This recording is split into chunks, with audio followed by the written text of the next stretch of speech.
Hey guys, thanks for tuning in to another video on ForgottenWeapons.com. I'm Ian McCollum, and I am joined today by les.winner, who works for Polaris Logistics. And we have Les here because, well, we're both at the sort of the Plan B miniature version of Finnish Brutality, and I've been posting a bunch of stuff about it, and I get a lot of questions of how are you taking your own personal guns to Finland to shoot Finnish Brutality, because I brought my M39 Mosin and a TT-33 Tokarev pistol for the match. And my answer to that question is, I'm not really sure. I mailed them to Les, and then he showed up here with them. So your day-to-day job is shipping guns all over the world. Exactly. We've shipped them everywhere, from the nastiest war zones to the nicest countries. And we're fully registered with the State Department and the Commerce Department, and we get all the proper licensing. We work with our overseas partners to get the required licensing in country. Mm-hmm. For example, here in Finland, when you came to us with the need to get your rifles here, we worked with our agent over here to get the proper import permit. I then applied for a Commerce Department temporary export permit, which allows the guns to exit the United States, and when the match is over and I send them back, it allows us to re-import them. Without having to go through the whole rigmarole of the ATF Form 6 and all that. Okay. So I was going to ask you, what is the process? And it sounds like it is fundamentally a temporary export permit. Yes, exactly. And I guess that kind of speaks for itself. But the idea is to be able to ship a gun somewhere and then bring it back. Mm-hmm. For exactly like this, I assume, or hunting trips? Is that? Yeah, you have two options. You can take your gun with you. And the U.S. recognizes that, and what you have to do is from Customs get a form called a 4457. Okay. And prior to your trip that you're going to fly on, you go to Customs, you present them your firearms, they verify your serial numbers and everything, and then they'll sign off on the form. And that takes you care of the United States if you're carrying your firearms with you as your checked baggage. Okay. You still have to be in compliance with the country you're going to. Say if you're going on a safari down to South Africa, you have to have their permits. If you're coming here to Finland, you definitely have to have their permits here. And every country's got a slight variation on the way they do things. The general rule is that for us to apply for the export permit in the United States, we have to have the import permit from the country of destination. Okay, that makes sense. So that's step one. Then we apply, in the case of your firearms, they're not NFA, so the Commerce Department has control since March 9th of 2020. We apply to the Commerce Department, we get the license. Once we have the license in place, then when it gets close to the event, we go ahead and make arrangements for shipping over here. They come to our agent here in Helsinki. He holds on to them. In this case, I showed up at the agent, picked all the guns up, came out here to the match. How difficult was it to get an import permit for Finland? It's challenging in the respect that it's kind of an in-person thing. Of course, I can't be here. So I brought the guns in under my name, and I worked with someone here in Finland, gave them power of attorney. They went to the border guards, the police, and they got the documents in place. Then I was required to go to the Finnish embassy, present all the documents, the export license, the import license, my passport. They validated all the documents, gave me validated copies, and then those were transmitted back here to Finland, and then the police approved the permit, and then I flew over. Now I can have the guns. That is a bit of a procedure. It's a procedure. There's advantages and disadvantages. If you take it with your personal baggage, as long as you do everything in advance with getting the 4457, it's your checked baggage. You have it with you all along. You're just dealing with the on-the-spot customs officials in whatever country you go to. Shipping them over as cargo, it gives you the convenience that once you're in country, you don't pick the guns up until you need them. And as soon as you're done needing them, you give them back to be sent back, and then you get to go play Johnny Tourist and not have to worry about security of your firearms. I had a trip a couple of years ago where I had a chance to go go on a hunting trip in Scotland. And I was going to be in Europe anyway for like 3 weeks. And the idea of dealing with lugging a rifle around England and Scotland for 3 weeks was so unappealing.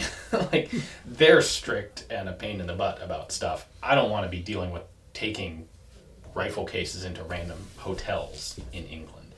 Mm-hmm. And so in that case, this was before I had any idea that you were around to offer this sort of service. In that case, I went on the trip, but I borrowed a rifle from one of the other people who was there, so I didn't have to deal with the process. But for doing Finnish Brutality here, for me, it was super easy. like I said at the beginning, I mailed my guns to you. You have a US FFL. And then yesterday you showed up and you're like, got your guns in the car.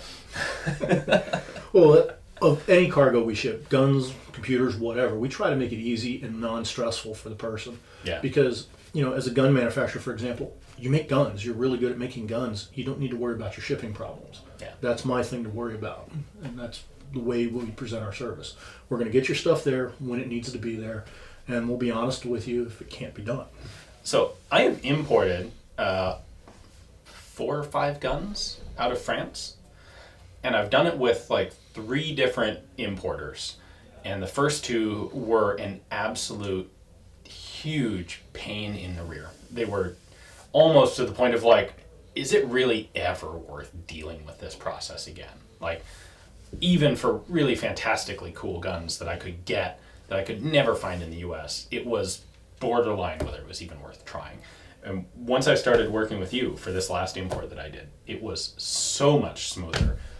It was really a fantastic experience. So thank you. Part of what I'm doing here is shilling for Polaris Logistics and Les, because he hasn't paid me a dime, and I'm going to be paying him for this import-export deal.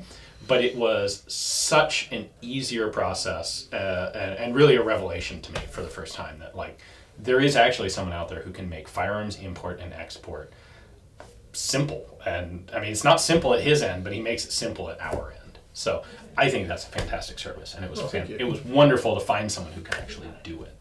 Greatly appreciate it. So I'm sure you get a lot of questions from people who are interested in doing stuff. Are there any basic answers? You're like, well, I get, 100 people have asked me if we can import a machine gun from Germany. Yeah. Machine guns are just not going to happen. Okay. Pretty much you have to be sure that what you want to import is in compliance with U.S. law. And there are a few things affecting imports that don't affect us in the U.S., like the 1989 assault weapons thing about sporting features is still in effect. Right. So you go to a foreign country, you find a SIG 550 and you want to bring it back, that's just not happening. Okay.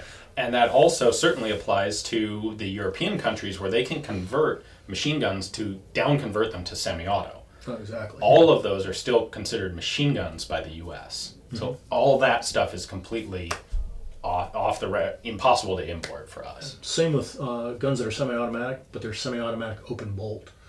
Because there's a company in Germany making a MP40 repro, but it's an open bolt gun, and as cool as it would be to have, because I would get one myself totally, you just can't do it. Okay, they won't approve the import No, permit. they will not approve it. Is it possible to import silencers or destructive devices? Destructive devices, if you have a military contract or law enforcement wanting, it can be done privately, no. Okay. And silencers tend to be the same way. Okay. So we're basically talking about basic semi-auto, not evil black rifles. Exactly.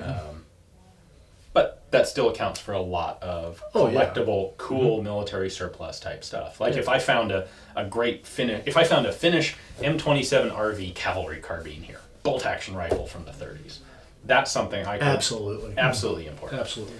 What would it cost me to do that? Just I say ballpark. As a general rule, budget between $1,000 and $1,200. Okay.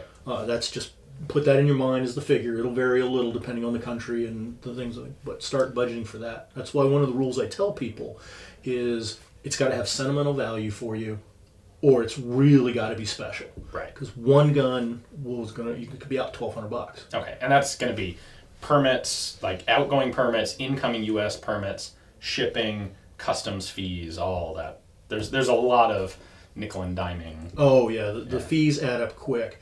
The one plus to it is one rifle's painted, but 3 rifles is only going to cost you a few dollars more. Okay. So it's kind of like if you're going to do it, find 3, 4, or 5 to do it with. Okay. Anything else that people ought to know? That any real common misconceptions? The common misconceptions that I have people do this all the time. Oh, I went to Germany and I've already bought the gun, and I'm having it sent to you, and it's like, I can't help you because if the Form 6 is not in place before that firearm shows up, you've just given the U.S. government a gift. Okay. So you have to have everything in place before a firearm ships to the U.S. Okay. So the procedure, if you want to do this, would basically be find a shop or a dealer or whatever sort of person is able to hold the gun for you in the country of origin, buy it, make sure that you can import it, then buy it, and then contact you. Exactly. And get the process going for import permits and export permits. And the biggest thing you're going to need is patience. Yeah. For all the horror stories you hear about ATF being backed up on Form 1s, Form 6s are better, but they're still overloaded. Okay. And it just takes them months to process the form. So we have to have the Form 6 to then send overseas. Like if you bought this mythical rifle here in Finland, we'd have to send our Form 6 here. So then the person here can go ahead and get his export permit. Okay. That takes him some time.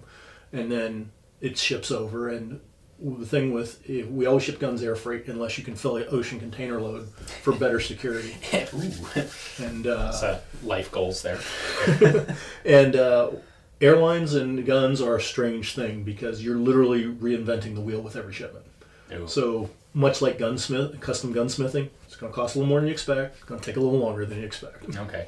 But if I hire you to do it, you got a guy who's going to meet the airplane when it lands. Yep. And shepherd that thing through customs so it doesn't end up in some customs officer's collection or accidentally dropped into New York Harbor. We'll clear it through customs. We bring it to our facility, especially if we've gotten the Form 6 for you. We'll also get the engravings that are required done, and then we'll transfer it to your local FFL. And at that point, it's just like buying any other gun in the store. And then it's your problem. Mm-hmm. All right. Well, fantastic. It was fun. We met at the last Desert Brutality, and it's really cool to meet up here again in Finland at Finnish Brutality. Definitely been awesome. You like the match? Oh, it was incredible. It's awesome. Yeah. Skis, snow, cold, a Mosin. I have to admit, first time I've ever been on skis in my life, and you know what? It was definitely a challenge, but it was definitely worth the trip because of it. Awesome. You did well. Well, thanks. Put out some impressive performances.